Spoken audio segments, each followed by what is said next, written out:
Hello student, स्वागत है एक बार फिर से आपको आपके अपने YouTube channel unique maths study में। आज के इस वीडियो में हम प्रश्नावली 3.4 के इंट्रोडक्शन तथा इस प्रश्नावली के क्वेश्चन नंबर 1 को भी सॉल्व करेंगे। इंट्रोडक्शन का मतलब है कि इस एक्सरसाइज में कौन कौन से फार्मूले यूज होंगे, कौन कौन से कॉन्सेप्ट यूज होंगे। ये एक्सरसाइज बहुत ही इंपॉर्टेंट है जो आपको क्लास 12th लेवल में भी बहुत काम आएगा। तो चलिए आज का वीडियो शुरू करते हैं।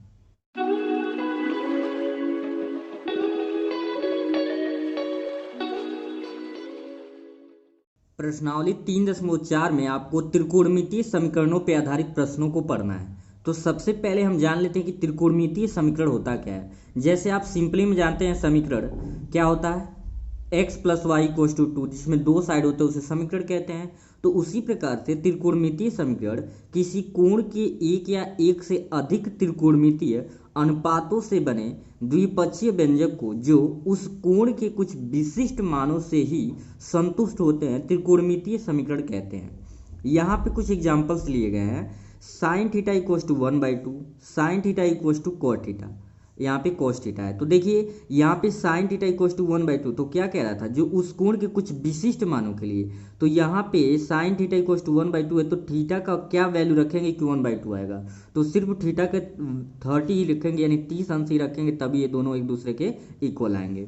यहाँ भी sine theta equals to cos theta दिया हुआ है तो थीटा की वैल्यू यहाँ पे क्या लेंगे आप 45 लेंगे, तभी साइन थीटा और cos थीटा आपस में क्या होंगे, इक्वल होंगे। तो बेसिकली आपको आइडिया लग गया होगा कि कुछ इसी तरीके के क्वेश्चंस को हमको क्या पढ़ना है, इस एक्सरसाइज में पढ़ना है।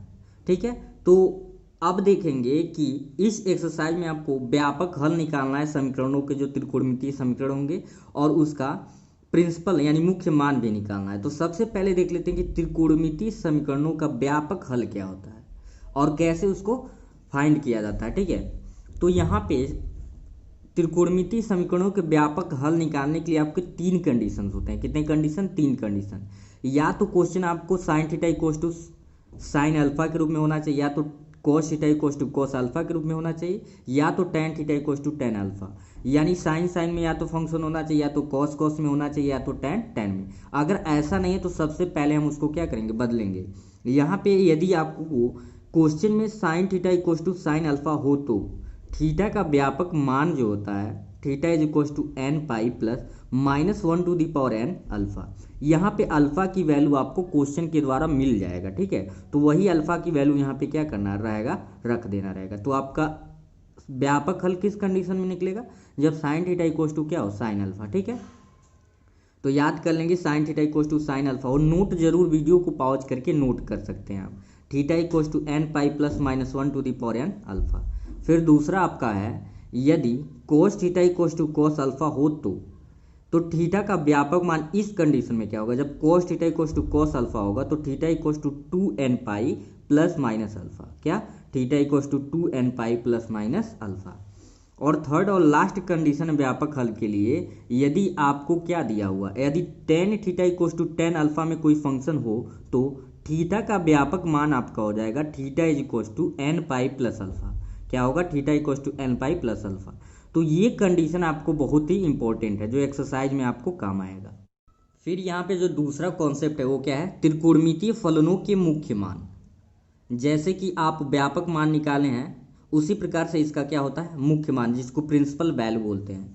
साइन जो फंक्शन का मुख्य मान होता है -π/2 से π/2, और आपको सेट वाले चैप्टर में पढ़ाया गया होगा, इसे बोलते हैं क्लोज इंटरवल। यानी कि इसमें -π/2 और π/2 दोनों सम्मिलित हैं इसका मान। ठीक है, cos का जो मुख्य मान होता है वो 0 से लेके पाई तक, 0 भी सम्मिलित होता है, पाई भी। तो 0 या पाई या इसके बीच में कोई मान आएगा तो हम कहेंगे वो cos का क्या है, मुख्य मान है। ठीक है, तीसरा होता है tan। tan में होता है ओपन इंटरवल -π/2 टू π/2, इसमें ये दोनों शामिल नहीं होते, इनके बीच के मान मुख्य मान कहे जाते हैं। ठीक है, तो इस कॉन्सेप्ट के अकॉर्डिंग हम चलते हैं सीधे क्वेश्चन पे। क्वेश्चन नंबर फर्स्ट इसका सॉल्व करेंगे। तो एक्सरसाइज 3.4 में कह रहा है, निम्नलिखित समीकरणों का मुख्य मान तथा व्यापक हल ज्ञात कीजिए। पहला आपका क्या दिया हुआ है, tan x is equals to √3।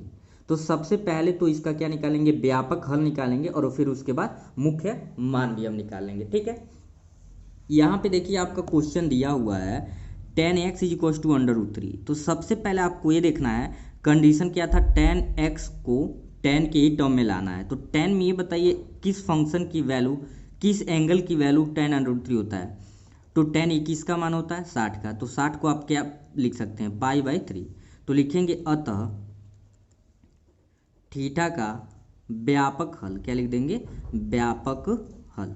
आपको बताया गया कि अभी कोई function tan theta equals to tan alpha के लिए हो तो थीटा इक्वल्स टू क्या होता है, n पाई प्लस अल्फा, यानी x इज इक्वल्स टू आ जाएगा आपका n पाई और प्लस अल्फा। ये अल्फा की वैल्यू है और x किसको रिप्रेजेंट कर रहा है, थीटा को। ये हो जाएगा π/3।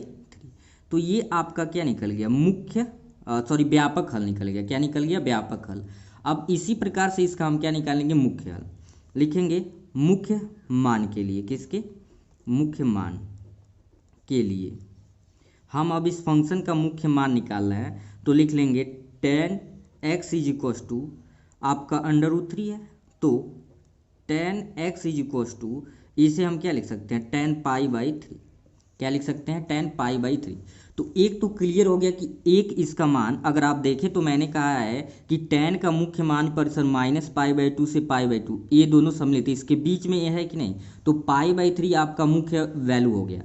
तो ये भी हो सकता है, यानी और करके आप ऐसे भी तो लिख सकते हैं, tan π/3 को आप क्या लिख सकते हैं, tan पाई प्लस π/3, क्योंकि आप जानते हैं tan 180 अंश प्लस थीटा, tan थीटा ही होता है, अर्थात कि tan 3 × 9 3 × 4 पाई आ जाएगा। ठीक है, तो यहाँ पे लिख देंगे अतः, क्या लिखेंगे, अतः यहाँ पे लिख देंगे मुख्य मान।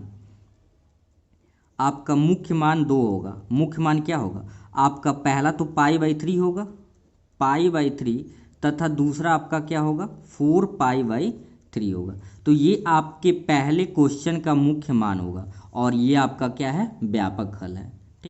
आपका दूसरा क्वेश्चन है sec x इक्वल्स टू 2। तो सबसे पहले कोई भी फंक्शन आ जाए तो साइन कोस टैन के रूप में चेंज करेंगे। आप जानते हैं सेक को क्या लिख सकते हैं, 1/cos x is equals to 2, नीचे क्या लिख लीजिए 1, क्या लिख सकते हैं 1।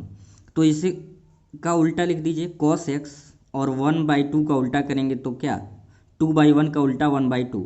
अब यहाँ पे लिख सकते हैं cos x is equals to, cos में किसकी वैल्यू 1/2 होती है, तो कोस में रेडियन में लिखना है। तो जाहिर सी बात है, ये जानते हैं 60 अंश का मान होता है, कोस 60 अंश इक्वल्स टू 1/2। तो पाई में क्या लिखेंगे, पाई यहाँ पे लिखना पड़ेगा 3, तभी तो 60 अंश आएगा, यानी कि cos theta equals to cos alpha के टर्म में आ गया। तो लिखेंगे अतः व्यापक हल, क्या लिख देंगे, अतः व्यापक हल। तो व्यापक हल क्या होता है, theta is equals to, theta की जगह पे यहाँ पे x है, तो x is equals to n pi और प्लस माइनस क्या होता है, 2n pi plus minus alpha. तो अल्फा की वैल्यू यहाँ पे π/3 है। तो ये आपका क्या निकल के आ गया, ये आ गया आपका मुख्य मान। अब हमको क्या निकालना है, अब निकालना है इसका व्यापक हल। तो हो गया, अब मुख्य मान के लिए तो लिख लेंगे मुख्य मान के लिए, मुख्य मान के लिए। तो यहाँ पे सिंपल इसमें भी लॉजिक है, ये आपका क्या दिया हुआ है, cos x is equals to 1/2। तो यहाँ पे आप लिख पा रहे हैं cos x is equals to, अभी ऊपर बताया गया cos π/3। तो पहला तो आपको मिल गया π/3, इसको आप ऐसे भी तो लिख सकते हैं, एंड cos π/3 को आप सोचिए कि किस कोऑर्डिनेट में हम इसे 180 अंश में जोड़िए या घटाएं कि ये फिर पॉजिटिव आए। तो आप जानते हैं cos जो होता है पहले और चौथे में होता है, तो पहले में तो 180 अंश आता नहीं है, यानी कि यहाँ पे क्या लिखना पड़ेगा, 2 पाई और माइनस पाई बाई क्या लिखना पड़ेगा 3, क्योंकि 2 पाई का मतलब 360 अंश माइनस थीटा, ये चौथे में है और चौथे में ये क्या होता है, पॉजिटिव। तो कोस क्या हो जाएगा, अब यहाँ ध्यान से देखें तो 3 दूना 6, 6 में से 1 को घटाएंगे तो 5 पाई बाई क्या आ जाएगा 3, यानी cos π/3 और cos 5 π/3 दोनों क्या सेम है। तो आपका जो मुख्य मान आ जाएगा, मुख्य मान यहाँ से सिंपली लिख लेंगे, मुख्य मान π/3 क्या हो जाएगा, π/3, और आपका क्या होगा 5 π/3 होगा। ठीक है, तो आई होप आपको कॉन्सेप्ट अब समझ आ गया होगा। अगर कन्फ्यूजन तो एक बार रिपीट करके वीडियो को जरूर देखें या कमेंट सेक्शन में उसको जरूर पूछें।